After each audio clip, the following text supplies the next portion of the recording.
किशोरपुर गांव में दिवाली का त्योहार अपने चरम पर था। किशोरपुर, जो चारों ओर से हरे भरे खेतों और पुराने बरगद के पेड़ों से घिरा था। घर घर में साफ सफाई चल रही थी। शाम होते ही घरों की छतों पर, बरामदों में और आंगन के तुलसी चौरे पर बिजली की रंगीन झालरें टिमटिमाने लगती थी। लाल, हरी, नीली जैसे जमीन पर आकाश के तारे उतर आए हो। उसी गांव में मीना अपनी माँ के साथ रहती थी। मीना की माँ पूजा गांव में छोटे मोटे सिलाई के काम से घर चलाती थी। पिछले कुछ महीनों से काम कम था और घर चलाना मुश्किल हो रहा था। देखो माँ, गोलू के पापा ने उसे कितने सारे अनार दिलाए हैं, एकदम नए वाले। मीना ने अपनी माँ की साड़ी खींचते हुए कहा जब वे दोनों गांव के इकलौते बाजार की ओर जा रहे थे। पूजा ने एक लंबी गहरी सांस ली। वो अपने हाथ में थामे कपड़े के झोले को कसकर पकड़ रही थी, जिसमें दिवाली के लिए जरूरी दाल, चावल, एक नई साड़ी का टुकड़ा और कुछ दियों के पैसे थे। ये सब भी मुश्किल से जुटाया गया था। मीना बेटा, कितनी बार समझाया है, इस बार हमारे पास ज्यादा पैसे नहीं है, सिर्फ दिए और मिठाई के लिए पैसे हैं, पटाखे नहीं, बस नहीं। लेकिन माँ, हर साल तुम यही कहती हो, और देखो सभी बच्चों के पास कैसे नए नए पटाखे हैं। मेरे पास तो बस एक छोटी सी फुलझड़ी है जो अगले साल की बची हुई है। मुझे भी बस एक आतिश अनार और रॉकेट दिला दो ना, एक बड़ा वाला। मीना ने मिन्नत भरे स्वर में कहा। उसकी आंखें नम हो गईं। मीना, मैंने कहा ना पैसे नहीं है। क्या तुम्हें नहीं पता कितनी महंगाई बढ़ गई है? आटा, चीनी, तेल, सब चीजों के दाम आसमान छू रहे हैं। दिवाली का सामान लेना मुश्किल हो रहा है और तुम्हें हर बार पटाखे ही चाहिए होते हैं। दिवाली आने से पहले ही तुम्हें पटाखों की रट लग जाती है। अब अगर तुमने पटाखे का एक भी शब्द मुंह से निकाला ना तो मैं तुमसे बात नहीं करूंगी। माँ की ये धमकी मीना के लिए किसी सजा से कम नहीं थी। वो चुप हो गई, लेकिन उसकी नजर बाजार के कोने में स्थित अस्थायी रूप से बने बम पटाखे की दुकान पर टिकी हुई थी। चक्री, रॉकेट और तरह तरह के बम। मीना को लगा जैसे वो रंगीन पैकेट उसे चिढ़ा रहे हैं। मीना ने देखा कि एक कोने में एक और छोटी सी दुकान है जो बाकी चमक दमक वाली दुकानों से अलग है। ये दुकान एक पुरानी और टूटी फूटी मेज पर लगाई गई थी। वहाँ एक बहुत ही अजीब सी बुढ़िया बैठी थी, जिसके कपड़े मैले थे और वो एक काले रंग के पटाखे को छू रही थी। पूजा कुछ सामान ले रही थी। मीना उसी दुकान को एकटक देख रही थी। बेटा, कुछ लेना है? बता, कौन सा पटाखा दूं? अम्मा, ये पटाखे कितने के हैं? बेटा, जो हो तेरे पास दे दे। मैं बस अपना गुजर बसर कर सकूं उतना ही कमा लेती हूँ इस दुकान से। पर मेरे पास तो एक भी रुपए नहीं है। अरे दुखी मत हो, बता कौन सा चाहिए तुझे? नहीं, ऐसे मैं नहीं लूंगी, माँ गुस्सा करेंगी मुझ पर। अरे अम्मा कह रही है मुझे, अम्मा की तरफ से दिवाली का तोहफा समझ कर ले ले। अम्मा ने उसे एक अनार बम, फुलझड़ी, रॉकेट और कुछ पटाखे दे दिए। मीना बहुत खुश हो गई। इतने में पूजा ने उसे आवाज दी, मीना झटपट अपनी माँ के पास गई, पर भीड़ भाड़ में पूजा ने मीना के हाथ में पटाखे की पन्नी पर ध्यान नहीं दिया। घर आते आते शाम ढल चुकी थी। घर पहुंचकर दिवाली की तैयारी शुरू हो गई। पूजा ने दिए साफ किए, मिठाई बनाने की तैयारी की। रात को लक्ष्मी पूजन के बाद मीना ने अपनी माँ को पटाखे दिखाए। अरे, ये पटाखे कहाँ से लाई तू? ये बाजार में अम्मा ने दिए मुझे, मुफ्त में। पर तूने लिए क्यों? तुझे समझाया था ना मैंने। मीना ने माँ को सारी बात बताई। अब माँ जाने दो ना, चलो ना बम फोड़ते हैं। वो दोनों बम फोड़ने लगते हैं कि तभी एक धमाका होता है। अरे, ये कैसी आवाज है? माँ, इन पटाखों से ये कैसी आवाजें आ रही हैं? और ये क्या? मीना और पूजा समझ ही नहीं पाए कि जब तक आसमान में ढेर सारी चुड़ैलें प्रकट हो गईं। पूरे आसमान में चुड़ैलों के हंसने की आवाजें आने लगी। अब इस गांव में हमारा राज होगा। माँ, ये इतनी सारी चुड़ैल, ये क्या हो रहा है? मुझे कुछ समझ नहीं आ रहा। ये इन पटाखों की चिंगारी से पैदा हो रही हैं। तभी दूसरी ओर से सविता भी भागते हुए जा रही थी। अरे सविता, कहाँ भाग रही हो? हमारी गली में ढेरों चुड़ैल प्रकट हो गई हैं। ऊपर देखो, यहाँ भी यही हाल है। चुड़ैल ऊपर उड़ते उड़ते लोगों के घरों में घुस रही थी और उनके घर की मिठाई, पकवान सब खा रही थी। तो चलो मेरे साथ, मैं बाबा रामलाल के पास जा रही हूँ। ऐसे ही और भी लोग भागते हुए बाबा के पास जा पहुँचे। दूसरी ओर चुड़ैल ने पूरे गांव में हाहाकार मचा दिया। ये देखो खीर पूरी, वाह मजा आ गया आज तो।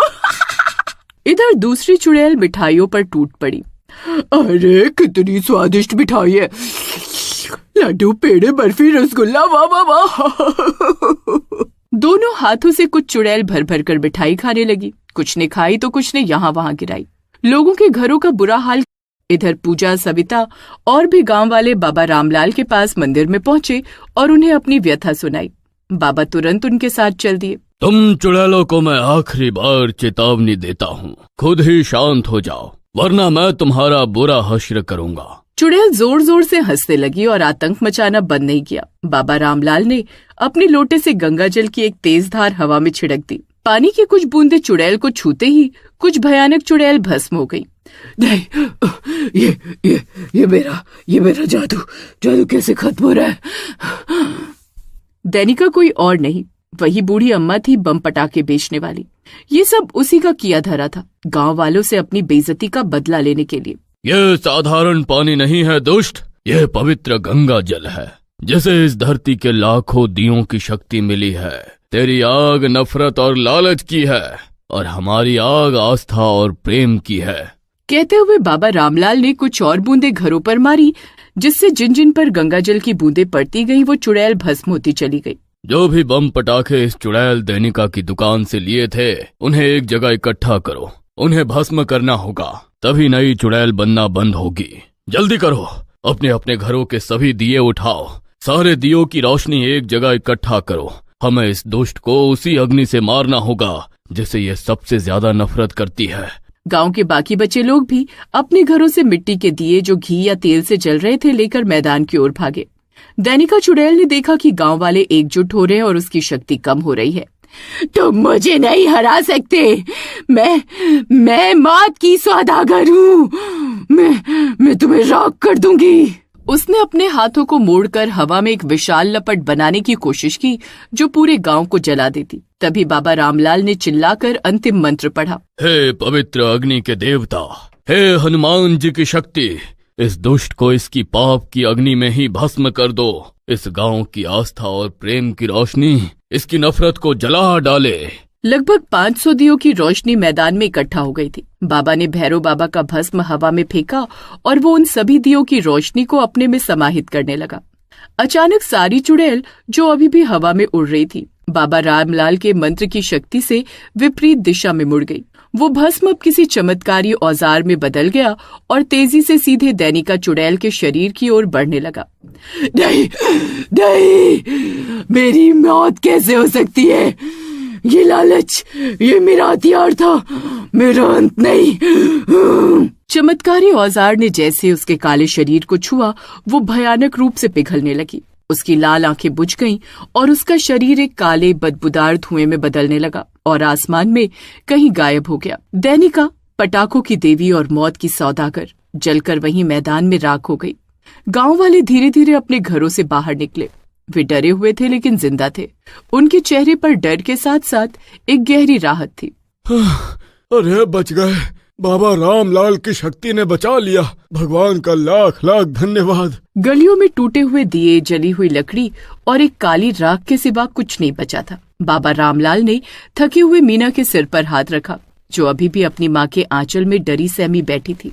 बेटी मीना, ये एक ऐसा सबक है जिसे तुम्हें कभी नहीं भूलना चाहिए। लालच और अहंकार इंसान को हमेशा गलत राह पे ले जाते हैं। तुम चाहती थी कि तुम अच्छे बम पटाखे जलाओ और इसी लालच ने तुम्हें चुड़ैल की जाल में फंसा दिया। एक चुड़ैल को अपने बंधन तोड़ने के लिए सिर्फ जादू की नहीं, बल्कि एक मासूम के जिद और लालच की भी जरूरत होती है। हाँ बाबा, अब कभी भी मैं पटाखों के लिए जिद नहीं करूंगी। मैंने आज सबकी जान खतरे में डाल दी। पूजा ने अपनी बेटी को गले लगा लिया। उसकी आंखें आंसुओं से भरी हुई थीं, पर अब वो आंसू डर के नहीं बल्कि अपनी बेटी को सुरक्षित पाकर आए थे। किशोरपुर गांव ने उस रात एक भयानक और अविस्मरणीय दिवाली मनाई। अगले दिन गांव वालों ने मिलकर जली हुई चीजों को साफ किया और मारे गए लोगों के लिए शोक मनाया।